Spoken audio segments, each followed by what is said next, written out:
Hello everyone, कैसे हो dear student.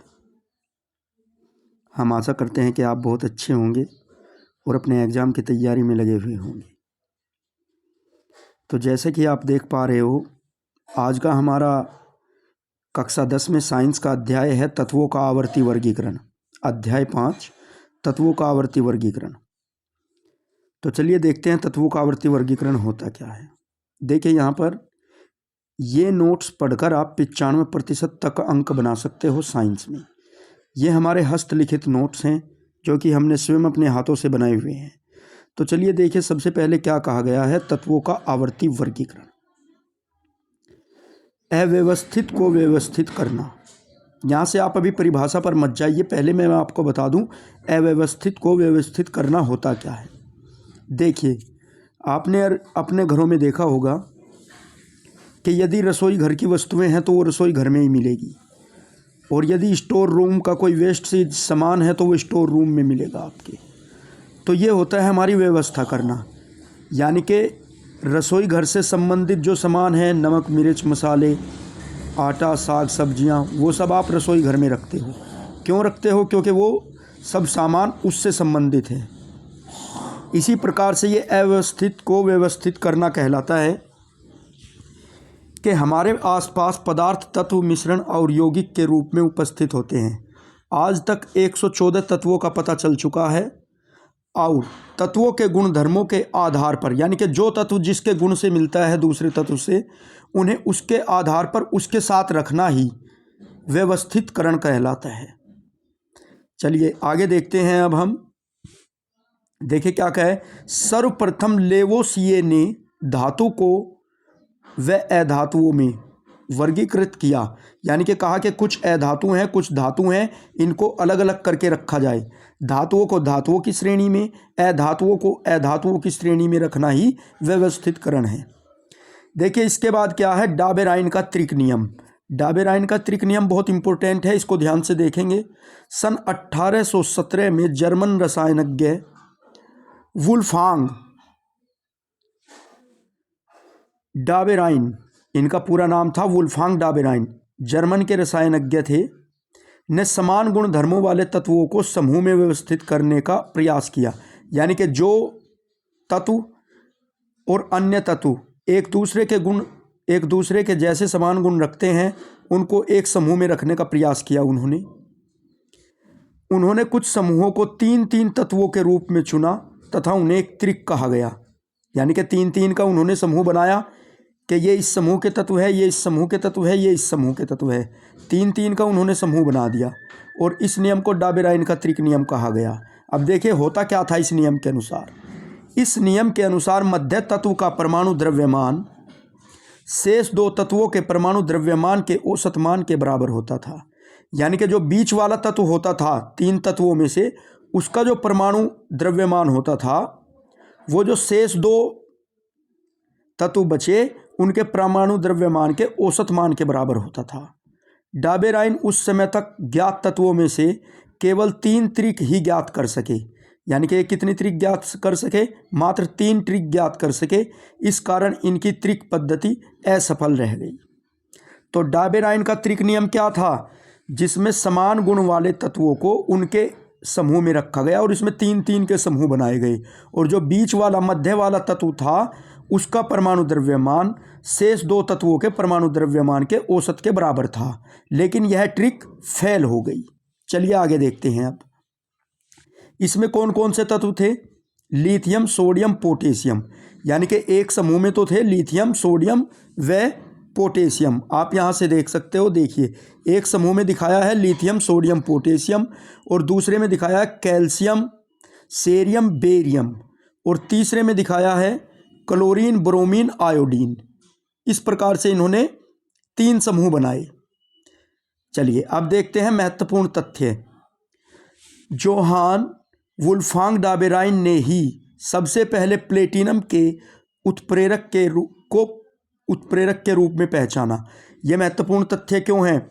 आपसे 1 नंबर में पूछा जा सकता है कि सबसे पहले प्लेटिनम को उत्प्रेरक के रूप में पहचान किसने की? तो आप कहेंगे डाबेराइन ने की। किसने की? डाबेराइन ने। चलिए अब देखते हैं न्यूलैंड का अष्टक सिद्धांत या अष्टक नियम। ये भी बहुत इम्पोर्टेंट है। जॉन अलेक्जेंडर न्यूलैंड ने सन 1865 में अष्टक नियम दिया। उन्होंने तत्वों को उनके बढ़ते हुए परमाणु भार के क्रम में व्यवस्थित किया, यानी कि जो तत्व है उन्हें बढ़ते हुए परमाणु भार के क्रम में व्यवस्थित किया। जैसे पहले परमाणु क्रमांक 11, उसके बाद 12, उसके बाद 13, उसके बाद 17, इस प्रकार से उन्होंने बढ़ते हुए क्रम में व्यवस्थित किया। और पाया कि 8वें तत्व के गुण, यानी कि 8वें तत्व के गुण पहले तत्व से मिलते हैं। जैसे कि हमारे संगीत में क्या होता है, देखिए सा रे गा मा पा धा नी सा गा, यहाँ पे देख सकते हैं आप सा रे गा मा पा धा नी सा। यहाँ पे देखिए ये जो पहला तत्व है सा, और फिर जो ये अंतिम 8वां है हमारा वर्ण सा, तो दोनों समान हैं। उसने कहा कि ये जो हमारा न्यूलैंड का अष्टक नियम है, इसमें जो पहला तत्व था उसके ही गुणों की समानता 8वें तत्व में मिली है। और ये जो है संगीत के 7 शब्दों 7 स्वरों पर काम करता है। सा रे गा मा पा धा नी सा, यानी कि पहले भी सा और अंत में भी सा। इस प्रकार से इसे क्या कहा गया है कि 7 स्वरों में बाद का स्वर पहले स्वर जैसा ही आता है। चलिए देखते हैं अब न्यूलैंड के अष्टक नियम के दोष। इसके कुछ दोष क्या थे? इसके दोष, इसमें पाया गया कि यह सिद्धांत केवल कैल्शियम तक ही लागू होता है। उन्होंने यह देखा गया, जो हमारे रसायनज्ञ हैं उन्होंने देखा कि जो ये न्यूलैंड का अष्टक नियम है ये केवल कैल्शियम तक ही काम कर रहा है। यह सिद्धांत केवल कैल्शियम तक ही लागू होता है, क्योंकि इसके पश्चात प्रत्येक 8वें तत्व का गुणधर्म पहले तत्व से नहीं मिलता। यानी कि कैल्शियम तक तो जो है पहले तत्व के गुणधर्म 8वें तक मिल रहे हैं, लेकिन कैल्शियम के बाद वाले तत्वों के गुणधर्म 8वें यानी कि 8वें तत्व के गुणधर्म पहले तत्व से नहीं मिलते। तो इसलिए ये नियम फेल हो गया। अब देखते हैं दूसरा क्या दोष था। यह सिद्धांत केवल हल्के तत्वों पर ही टिका रहता है। यह सिद्धांत केवल हल्के तत्वों पर ही लागू होता है, यानी कि जो भारी, जिनके परमाणु क्रमांक ज़्यादा हैं, उन पे यह सिद्धांत काम नहीं करता, हल्के तत्वों पर ही करता है। इस सिद्धांत के अनुसार प्रकृति में कुल 56 तत्व होते हैं।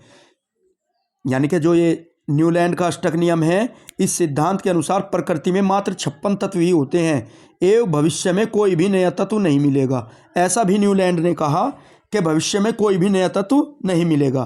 परंतु जब नए तत्वों की खोज हुई तो न्यूलैंड का अष्टक नियम फेल हो गया, यानी कि ये नियम लागू नहीं रह सका।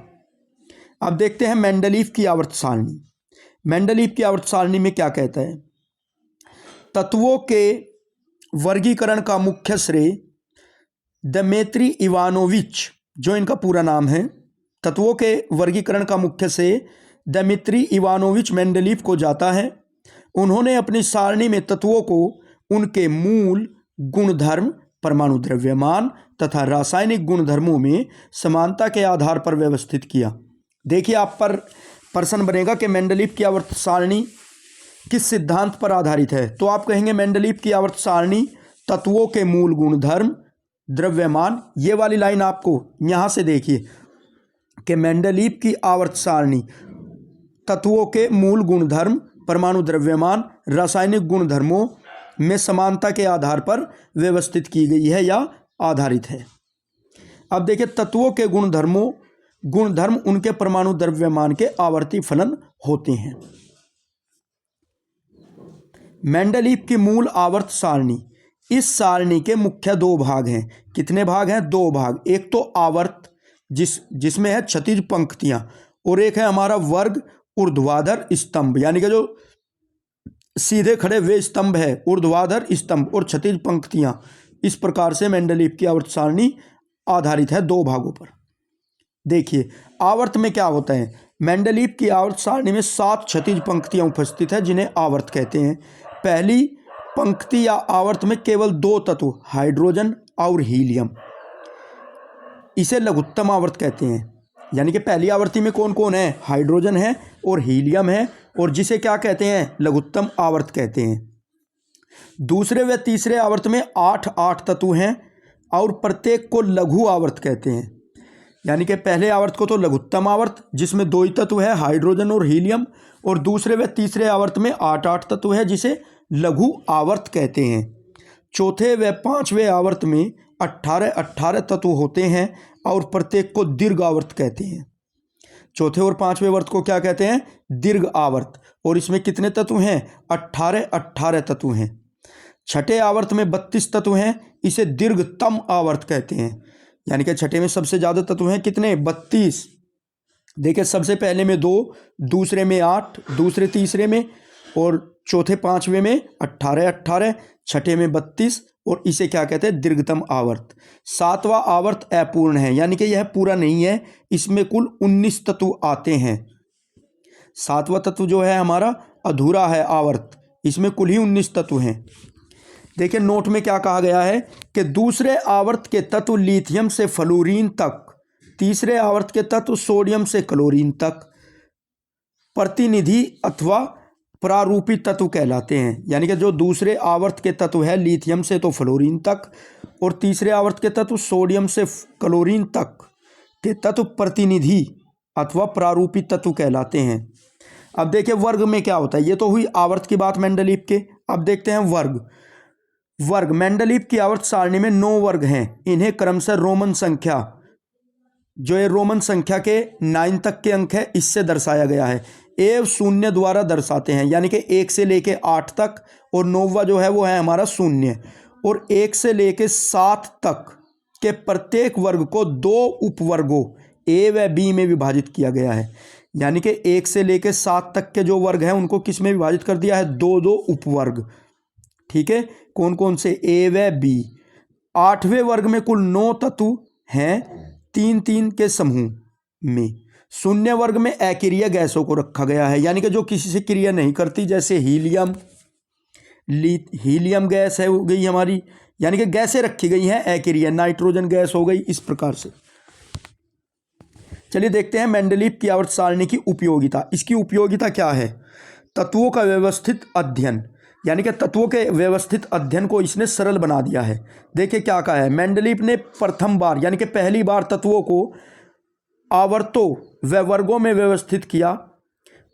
इन्होंने तत्वों को इस प्रकार व्यवस्थित किया कि किसी विशेष वर्ग में एक समान गुणधर्म वाले तत्व ही व्यवस्थित हैं। यानी कि उन्होंने इस प्रकार व्यवस्था बना दी कि यहाँ पे आपको इस तत्व से क्लोरीन है तो क्लोरीन की समानता वाले तत्व मिलेंगे, धातु है तो उसको धातु की समानता वाले तत्व मिलेंगे, अक्रिय गैसें हैं तो अक्रिय गैसों वाली समानता वाले तत्व मिलेंगे।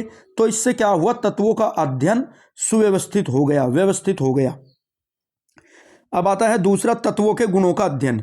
अब तत्वों के गुण, जब उन्होंने एक प्रकार से इस प्रकार से क्रम बना दिया कि यहाँ पे इस रो में, इस वर्ग में, इस आवर्त में समान गुणों वाले तत्व हैं इस वर्ग में, तो उससे अध्ययन क्या हो जाएगा? सरल बन जाएगा। देखिए क्या कहा है, तत्वों के गुणों का अध्ययन। मेंडलीव की आवर्त सारणी में किसी तत्व विशेष का अध्ययन करने से ही उस समूह के सभी तत्वों का अध्ययन हो जाता है। यानी कि आप एक तत्व का अध्ययन कर लीजिए तो आपको उस पूरे के पूरी जो उस समूह के तत्व हैं सभी का अध्ययन हो जाएगा। आप क्लोरीन का अध्ययन कर लेंगे तो आपको ब्रोमीन और आयोडीन का अध्ययन स्वयं हो जाएगा। आप सोडियम का अध्ययन कर लेंगे तो आपको लिथियम और पोटेशियम का अध्ययन स्वयं हो जाएगा, क्योंकि वो एक ही समूह के तत्व हैं। इस प्रकार से तत्वों के गुणों का अध्ययन करने से आपको एक तत्व का अध्ययन करने से सभी तत्वों का अध्ययन आसानी से हो जाता है। नए तत्वों की खोज। मेंडलीव ने जो है नए तत्वों की खोज के लिए आवर्त सारणी में कुछ खाली स्थान छोड़े हैं। यानी कि उन्होंने ऐसा ज्ञात किया कि यदि भविष्य में कुछ नए तत्वों की खोज की जाए तो उनके लिए उन्होंने पहले से ही आवर्त सारणी में खाली स्थान छोड़ दिए और उनके गुणों को भी भविष्यवाणी की, जो बाद में सत्य सिद्ध हो गई। यानी कि उन्होंने पहले ही भविष्यवाणी कर दी कि इस गुण के तत्व भविष्य में मिल सकते हैं और जो कि मिल भी रहे हैं, तो उनकी भविष्यवाणी सत्य हुई। नए तत्वों की खोज में मेंडलीव की सारणी की बहुत महत्व है। अब आता है संदेहपूर्ण परमाणु द्रव्यमान का सुधार। देखिए आवर्त सारणी में किसी भी तत्व की स्थिति से उसकी संयोजकता ज्ञात की जा सकती है। तत्व की स्थिति से उसकी संयोजकता ज्ञात की जा सकती है और उसका तुल्यांकी भार ज्ञात होने से परमाणु भार भी ज्ञात किया जा सकता है। यह है संदेहपूर्ण द्रव्यमानों का सुधार। मेंडलीव की आवर्त सारणी की सीमाएं। अब देखते हैं इसकी सीमाएं क्या क्या हैं। मेंडलीव की आवर्त सारणी बहुत से तत्वों को वर्गों व आवर्तों में वर्गीकृत करने में सहायक है, लेकिन फिर भी इसमें कई कमियां हैं। देखिए क्या क्या है, कमियां भी देखेंगे। क्या कहा है कि मेंडलीव की आवर्त सारणी की सीमाएं। मेंडलीव की आवर्त सारणी बहुत से तत्वों को वर्ग और आवर्तों में वर्गीकृत करने में सहायक है, लेकिन फिर भी इसमें बहुत सारी कमियां हैं। क्या क्या है? हाइड्रोजन का स्थान। हाइड्रोजन के स्थान को लेके आज भी विवाद बना हुआ है, क्योंकि हाइड्रोजन का स्थान आवर्त सारणी में 2 जगह दिया गया है। देखिए क्या कहा है, आवर्त सारणी में हाइड्रोजन का स्थान निश्चित नहीं है।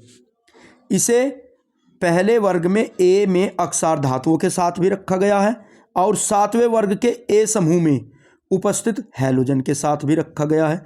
तो आप जानते हो एक तत्व को हम 2 जगह नहीं बिठा सकते, लेकिन इन्होंने ऐसा किया है। हाइड्रोजन के स्थान को निश्चित नहीं किया, पहले वर्ग में भी स्थान दे दिया और 7वें वर्ग में भी स्थान दे दिया।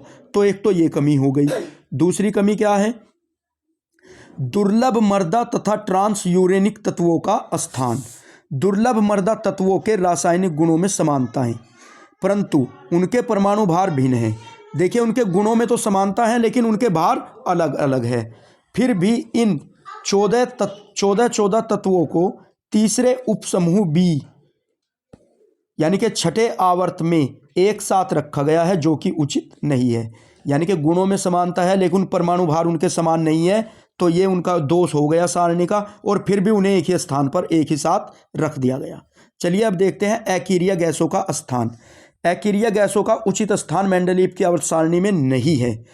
जो अकीरिया गैसें हैं, अकीरिया गैसों का उचित स्थान मेंडलीव की आवर्त सारणी में नहीं दिया गया है। अकीरिया गैसें या नोबेल गैसें या उत्कृष्ट गैसें कौन कौन सी है? देखिए आपसे 1 नंबर में पूछा जा सकता है कि अकीरिया गैसें कौन कौन सी गैसें हैं।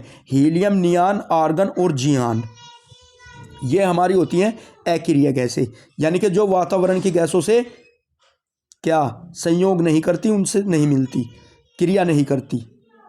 चलिए अब देखते हैं समस्थानिकों का स्थान। इसमें समस्थानिकों के स्थान के बारे में क्या कहा गया है मेंडलीव की आवर्त सारणी में। समस्थानिकों तथा संभारिकों की खोज से यह स्पष्ट हो गया कि तत्वों का मूल लक्षण उनका परमाणु भार नहीं होता।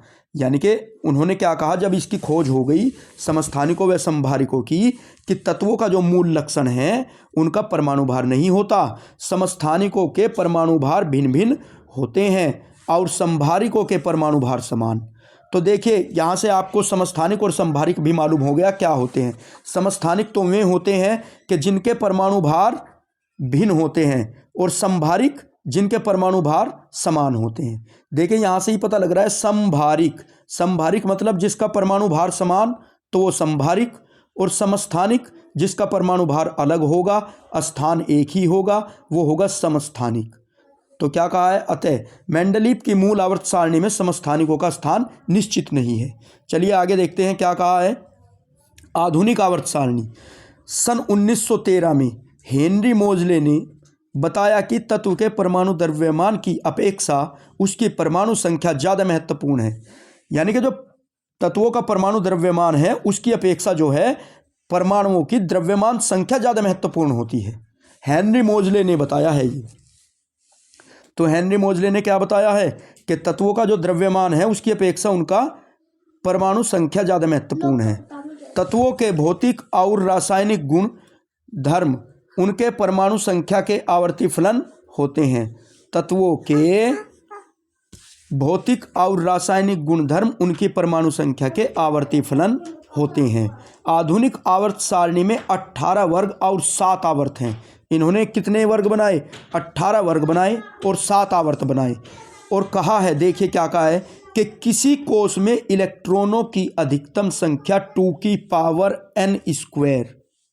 यहाँ पे किसी भी कोष में इलेक्ट्रॉनों की अधिकतम संख्या 2 × n² सूत्र से दर्शाई जा सकती है। यानी कि K कोष में 2 तत्व और L कोष में 8 तत्व, M कोष में 18 और N कोष में 32 तत्व होते हैं। जैसे कि आवर्त सारणी में मेंडलीव ने बताया कि प्रथम कोष में 2 तत्व और दूसरे व तीसरे में 8 तत्व, और चौथे और पांचवें में 18, और छठे और सातवें में 32 तत्व। तो उसी पर यह आधारित है। यहाँ पर देखिए आधुनिक आवर्त सारणी के लाभ, क्या क्या लाभ थे इसके। प्रत्येक वर्ग में केवल एक वर्ग ही होता है, वहां उपवर्गों को कोई स्थान नहीं दिया। देखिए मेंडलीफ ने उपवर्गों का स्थान दिया, उसने ए और बी उपवर्ग बनाए, लेकिन आधुनिक आवर्त सारणी यानी कि हेनरी मोजले ने कोई उपवर्ग नहीं बनाया, बस उन्होंने प्रत्येक वर्ग में एक ही वर्ग रखा, उपवर्गों का कोई झंझट नहीं दिया उन्होंने। दूसरा क्या है, तत्वों के इलेक्ट्रॉनिक विन्यासों को आसानी से समझा जा सकता है, यानी कि जो तत्व हैं हमारे जिनकी खोज हो चुकी है उनके इलेक्ट्रॉनिक विन्यासों को हम आसानी से समझ सकते हैं। तीसरा पॉइंट क्या कहा है कि एस पी डी और एफ ब्लॉक, ये 4 ब्लॉक होते हैं हमारे, एस पी डी और एफ ब्लॉक में तत्वों का विभाजन उनके गुणों को समझने में सहायता देता है। चौथा पॉइंट क्या कहा है कि किसी भी तत्व के सभी समस्थानिकों, किसी भी तत्व के सभी समस्थानिकों के लिए एक स्थान निश्चित किया गया, क्योंकि समस्थानिकों का परमाणु क्रमांक समान होता है।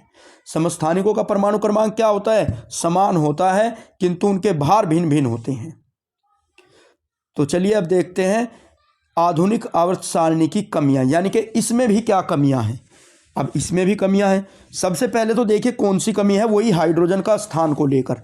मेंडलीफ के ने जो स्थान हाइड्रोजन का निर्धारित किया वही हेनरी मोजले ने स्थान निर्धारित किया, यानी कि उन्होंने हाइड्रोजन को कोई निश्चित स्थान नहीं दिया। अब भी हाइड्रोजन अपने स्थान के लिए भटक रहा है। हाइड्रोजन की स्थिति मेंडलीफ की आवर्त सारणी के समान ही है। इसे अक्षार धातुओं के साथ भी रखा गया है और हैलोजन परिवार के साथ भी रखा गया है। दूसरा क्या है कमी, लैंथेनाइड व एक्टेनाइड को आवर्त सारणी के मुख्य ढांचे में रखा जाना चाहिए था, लेकिन इन्हें आवर्त सारणी के तल में पृथक रूप से रखा गया है। क्या कहा है कि लैंथेनाइड व एक्टेनाइड को आवर्त सारणी के मुख्य ढांचे में रखा जाना चाहिए था, लेकिन उन्होंने उन्हें इनके तल में रखा गया है और उनसे अलग कर दिया है आवर्त सारणी से। अब देखिए और क्या है आधुनिक आवर्त सारणी की प्रवृत्ति। इसकी प्रवृत्ति किस पर आधारित है। सबसे पहले देखिए संयोजकता। किसी तत्व की संयोजन की अक्षमता उसके परमाणु के बाह्यतम ऊर्जा कोश में उपस्थित इलेक्ट्रॉनों की संख्या से संबंधित होती है, उसे संयोजकता कहते हैं। हम मोटी मोटी भाषा में जाने तो संयोजकता होता क्या है कि किसी तत्व के बाह्य कोश में उपस्थित इलेक्ट्रॉनों की संख्या को ही उस तत्व की संयोजकता कहते हैं। यानी कि किसी तत्व के जो बाह्य कोश, सबसे बाह्य कोश में जितने इलेक्ट्रॉन उपस्थित होंगे उसे उस तत्व की संयोजकता कहते हैं। आवर्त सारणी में बाएं से दाएं जाने पर संयोजकता पहले से 1 से 4 तक तो बढ़ती है, फिर 1 तक घटकर उत्कृष्ट गैसों की स्थिति में 0 हो जाती है। क्या कहा है कि आवर्त सारणी में यदि हम बाएं से दाएं जाएंगे तो पहले तो 1 से 4 तक के जो तत्व हैं उनकी संयोजकता बढ़ेगी और फिर घटकर उत्कृष्ट गैसों तक जाने में 0 हो जाती है। यह है इसकी विशेषता। और परमाणु आकार, परमाणु आकार में क्या कहा है कि परमाणु के आकार में से परमाणु की त्रिज्या का पता चलता है। परमाणु के आकार से परमाणु की त्रिज्या का पता चलता है, यानी कि जितना बड़ा परमाणु का आकार होगा उससे परमाणु की त्रिज्या का पता चलेगा। नाभिक के केंद्र से इलेक्ट्रॉन मुक्त बाह्यतम कोश की दूरी परमाणु त्रिज्या कहलाती है। आवर्त में परिवर्तन, देखिए आवर्त में परिवर्तन किस प्रकार होता है। आवर्त में बाएं से दाएं जाने पर परमाणुविक त्रिज्या के मान में कमी आती है। देखिए उन्होंने क्या कहा था कि जब हम बाएं से दाएं जाएंगे तो इसमें क्या होगा, इसमें जो है उनकी संयोजकता पहले तो लेके 1 से 4 तक बढ़ेगी, फिर उत्कृष्ट गैसों तक जाते जाते 0 हो जाएगी। अब उन्होंने क्या कहा है, जब संयोजकता घटेगी तो त्रिज्या भी घटेगी। तो आवर्त सारणी में बाएं से दाएं जाने पर परमाणुविक त्रिज्या के मान में कमी आती है। अब देखिए क्या कहा है, वर्ग में परिवर्तन किस प्रकार होता है। आवर्त सारणी में वर्ग में नीचे जाने पर तत्वों की परमाणु त्रिज्या का मान बढ़ता है, यानी कि अगर हम वर्ग में नीचे की ओर जाएंगे तो परमाणु त्रिज्या का मान बढ़ेगा और ऊपर की ओर घटेगा और बाएं से दाएं जाने पर भी घटेगा। अब देखिए तीसरा पॉइंट क्या कहा है, धात्विक एवं अधात्विक गुण। किसी समूह में ऊपर से नीचे आने पर धात्विक गुण बढ़ता है, यानी कि जो धात्विक गुण है, स्ट्रोंगता, प्रबलता धातुओं की। किसी समूह में ऊपर से नीचे आने पर धात्विक गुण बढ़ता है, क्योंकि ऊपर से नीचे आने पर परमाणु का आकार बढ़ता जाता है। आवर्त में बाएं से दाएं जाने पर जैसे जैसे संयोजकता कोष के इलेक्ट्रॉनों पर क्रिया करने वाला प्रभावी नाभिकीय आवेश बढ़ता है, इलेक्ट्रॉन त्यागने की प्रवृत्ति घट जाती है।